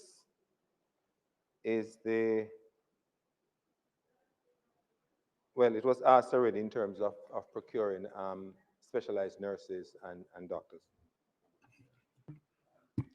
Go ahead, Leo. In the analysis of the responsiveness to the problems of maternal mortality and so on, the different delay structures that you have. I was wondering in relation to delay 1 and the responses to deal with that, why there wasn't a, for example, in 5th form or 6th form, in why young ladies are not given some information around, you know, in years to come when motherhood ensues, how they ought to address these issues. Because, yeah, antenatal care and so on, because it seems to me that that would be a captive audience who would be receptive to learning and could carry that information forward, even into their own communities and for their own benefit later on. Yeah. Madam Speaker, thank the members for this. So let me be quick on this. The first question raised by the member from the parish of St. Mary, the lovely parish of St. Mary, you're right, a central unit is the desired position, and split units do have the potential higher risk. And in fact, there's a debate taking place now at Victoria Jubilee around that, in that some of the doctors are very uncomfortable. I am uncomfortable, but I have suggested to them, to the team, that they should find a way to make it work until we can get the ideal with special provisions if necessary for the cleaning and so on. Now, I know there's a risk like everything else, but we have a problem in this country with our service, our equipment service providers. And in fact, I have given instructions to the extent that persons have service contracts and are not fulfilling them, and I won't go into specifics on company, that we explore the possibility of going to court and take some action against some of these companies. Because you have companies where you have an agreement with them to install and to maintain, and we have more downtime than we have working time. Not to mention the fact that they spend more time not stocking the tools here, the parts, they stock it abroad, which essentially is shifting the risk to the patient and to the hospital and to the health system, rather than them taking on that risk by having parts here so that they can provide when we have downtime. So invariably you have these 3-week, 1 month, 2 months wait because a part has to be manufactured in Germany and so on. And I think it's unfair. And I think we have to now take a collective position on this, and I've instructed that. So the real reason for Victoria Jubilee not up and running is because we have not been able to get the central air system working, and that is a direct function of the technical capacity, which is outsourced to provide that support. And I'm not shifting the blame here because I'm not pleased about it, but it is a reality that we're going to have to face, which we're working on through some of these service level agreements. The second question about not just about St. Elizabeth. Remember, you've answered the question while still asking on St. Elizabeth, which is fine. As I said in my response, it is not unique to Southern region. There are other areas, as you have mentioned, that have a similar issue. And the team would have picked up St. Elizabeth, and I'm sure something is happening. I just did not anticipate this question to give you the specifics. Some of those questions may mean more personnel, and some of the other things that we're doing. But I can get some more specifics on that. And then the 4 delay model, you misinterpreted my response. I'll give you the benefit of the doubt that it was a misinterpretation, because my response was clear that the primary cause of mortality would be 1 and 4. So 1 meaning late appearance at the health institutions. And then of course, the treatment that were received when you had late appearance. This is from my answers. So those two may be connected, because if the risk is higher, yes. Yes. I was actually quoting from your presentation by documents from the Ministry of Health, which clearly indicated that level 4 was the greater of the two. Okay. Fair enough, but the point I'm making is, which is probably logical to deduce, that if you come in and present late, you automatically qualify as a higher risk pregnancy. And therefore the risk of the worst happening, unfortunately, happens. So you tend to move the numbers up, even with the hospital care, because of late presentation. So it's a matter of prevention versus cure. And I think we have to do more. Which leads me to the last question that the opposition leader raised about training high schoolers. It's a very delicate balance, very delicate balance. And I tell you why. You know, sex education in the school system is fraught with controversy because there is an interpretation, which I'm sure you do not intend, that we are at a stage of young teens, 15, 16, maybe 17, teaching them about having children and maybe encouraging them to have children. No, there are arguments to support a discussion around taking care of yourself and family planning and that sort of thing. But you have to be very careful that we don't appear to be promoting, even with the declining population, and you have heard my comments on that, saying to young people, who some of whom are below the age of consent, that they must ensure that they go to the health center when they are pregnant, almost insinuating that somehow we are enhancing or supporting early determination of that activity and that fact, because that could be quite counterproductive, as you would appreciate. Thank you, Minister. House Leader, we have gotten to the end of questions and answers to questions. Members, has been a long session. Let me just finish up, House Leader. Motions that may be made at the commencement of public business requiring notice. We have none.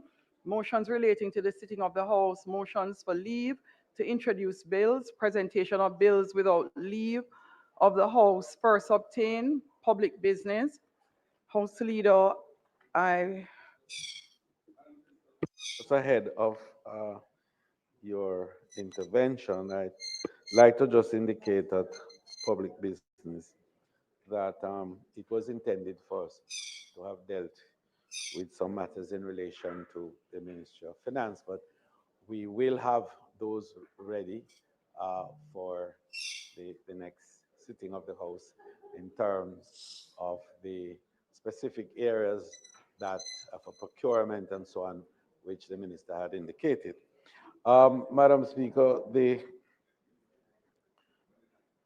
House needs to be further advised, and normally I would do this on the motion of adjournment, but the Deputy House Leader might very well be sitting at that time for me, so I will just make that statement now, that the continuation of the state of constituency debate will resume on the 29th, and that in keeping with our intention to ensure that the debates are concluded in time for the budget call, we are going to increase the number of members who would make presentations on the day.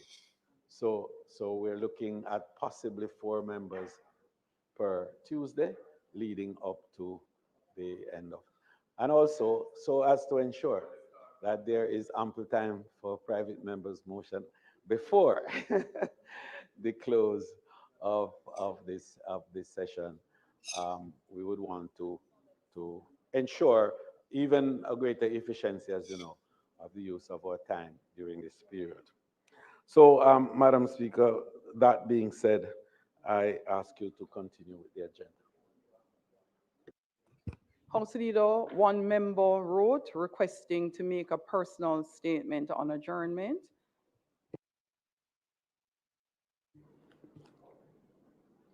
We seek leave of the House. Permission granted, member. I seek permission, Madam Speaker, to speak on the motion for adjournment. Those in favor? Aye. Those against? The ayes have it. Put down, Tony.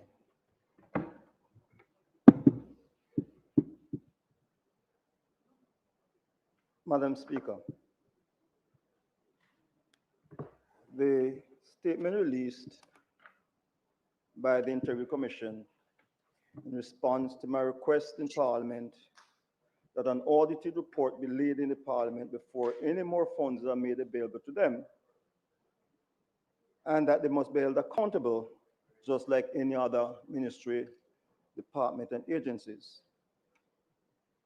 The annual audit report referred to by the Interior Commission in its release is a mere financial statement of the Interior Commission, financial transaction and financial position, as it is not an audit of this critical government agency. What I demanded is a full compliance value for money audit of the Integrity Commission. Member.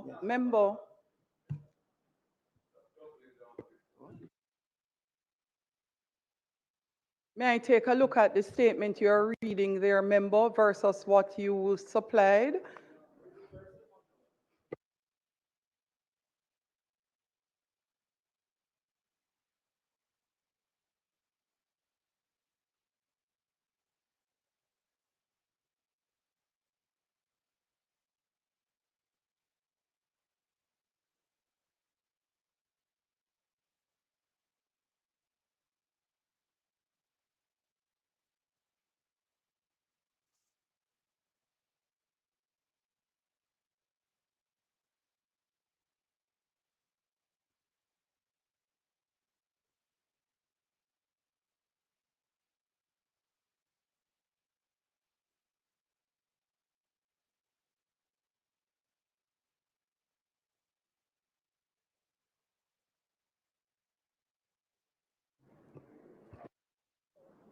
I wanted to be clear because the members started by speaking about a statement on the adjournment of the sitting, but you had mentioned it's a personal statement. The member made a request for a personal statement to be made prior to the sitting of the House today. I reviewed the statement and made certain suggestions as to items that should be removed from said statement by the member, which took some time. The member is being allowed to make the personal statement as it is in response to comments made by him in the House, and about him, which he would want to seek leave of the House to have clarified. And so the leeway is being granted to the member to do so. So member, I wasn't hearing you very clearly when you started, and I want to ensure that you do not utter one word that you had not sought permission to have approved prior to commencement. And I would like to be able to follow along. So member, could you please start? Member, could you please start at the beginning? Thank you.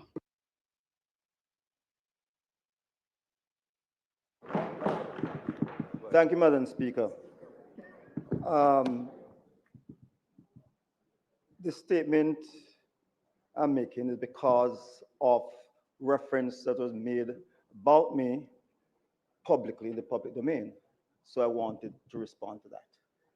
And I said, let me start it. The statement released by the Interior Commission in response to my request in Parliament that an audited report be laid in Parliament before any more funds are made available to them. And they must be held fully accountable, just like any other ministry, department, and agencies. The annual audit report referred to by them as in their release is a mere financial statement of the Integrity Commission financial transaction and financial position, and is not an audit of this critical government agency.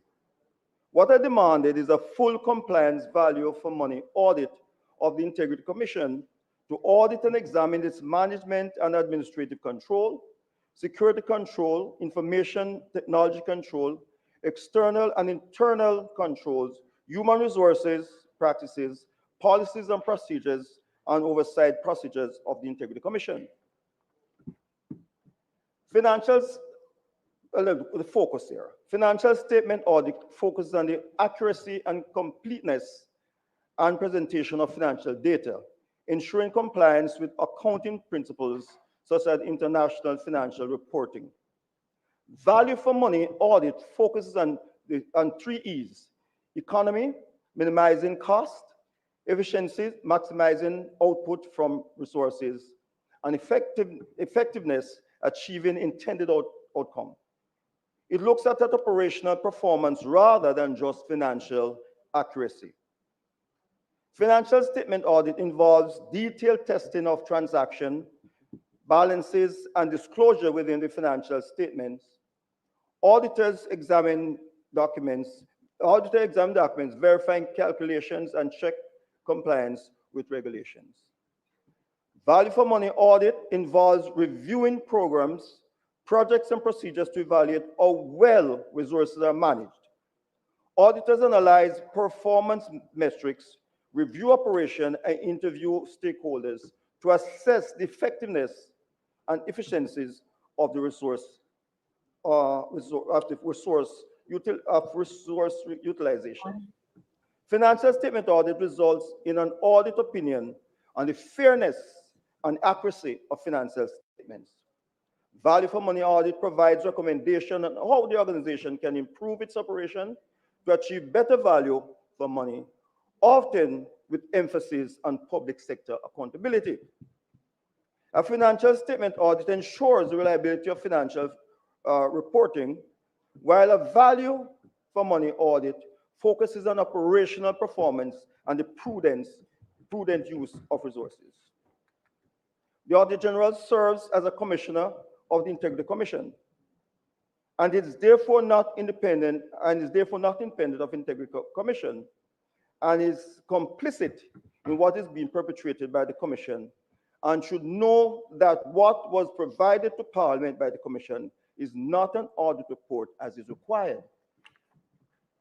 I have stated repeatedly and supported by legal research, the inclusion of the Office of the Auditor General as a member of the Commission compromises the constitutional role, function, and duties of the Auditor General as is set out in Section 120, 121, and 122 of the Constitution of Jamaica, and the Financial Administration Audit Act.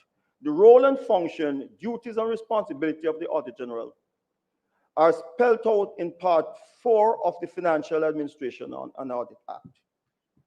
The Constitution and the Financial Administration Audit Act make it abundantly clear that the role of the Auditor General is to audit all organs and bodies of the state and is constitutionally required to present the auditing report to Parliament.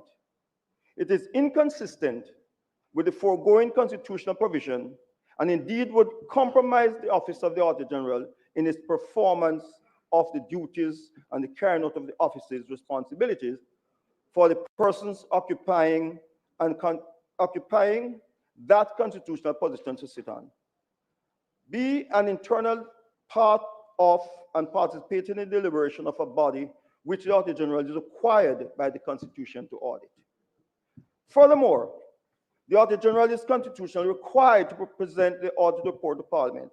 It is clearly untenable for the Auditor General to carry out an audit of a commission of Parliament of which the Auditor General is a member.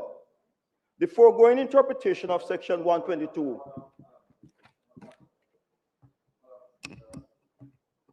a statement of a personal nature must not be one that provokes controversy in its nature. And to get into the issue of the constitutionality of the role of the Auditor General in relation to the operations of the Integrity Commission, and in fact, the member last week when he spoke, it wasn't about the operational efficiency of the Integrity Commission. It was about the non-tabling of audited statements. So I think he's gone way out of the bounds of what is permissible under a private statement. Thank you, House Leader. Madam Speaker, I think we're not making a controversy of we're not making a controversy at all of the point of order that the member actually spoke. I'm indicating, however, that the right of the member to make a statement in relation to matters that are of personal importance and interest to him is preserved in this honorable house. And therefore, I think it is correct that he should be allowed to complete his statement. No, the speaker made every effort to read the statement in its entirety before allowing the member to proceed. So the speaker would have ruled once the member is reading what was previously approved for so doing.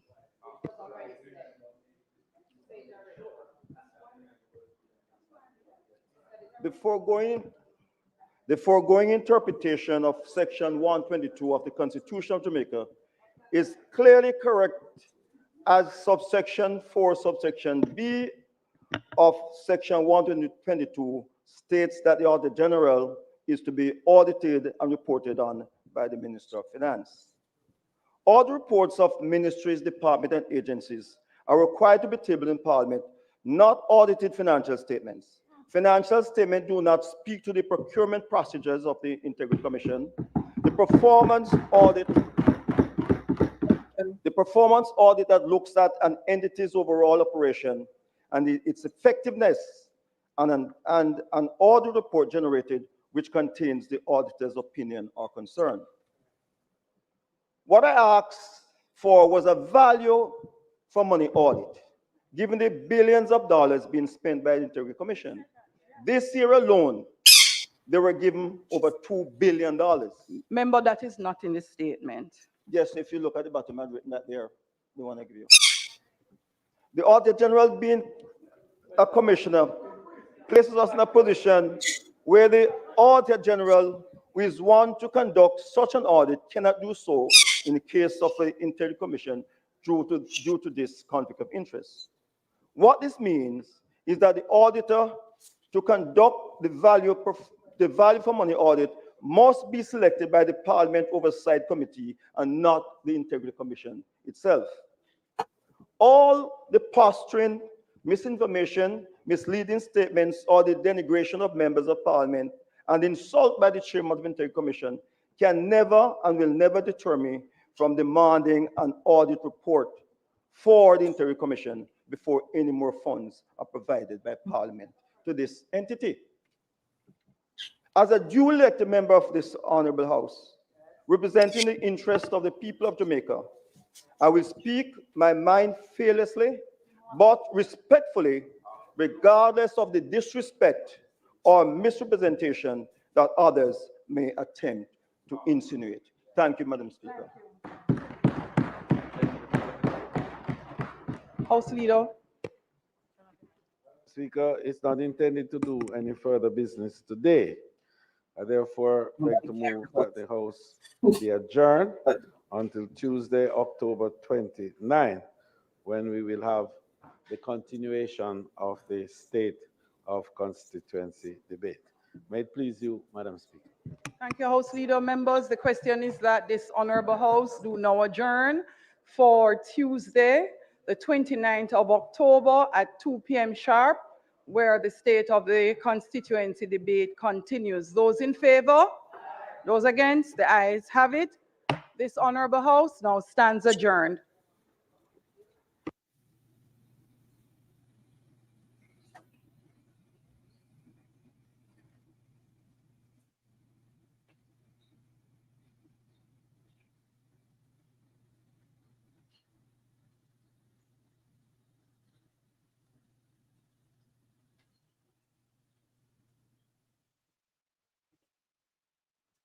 Okay, guys, thank you so much for tuning in. Really appreciate everyone who joined in to listen to the people's business, although,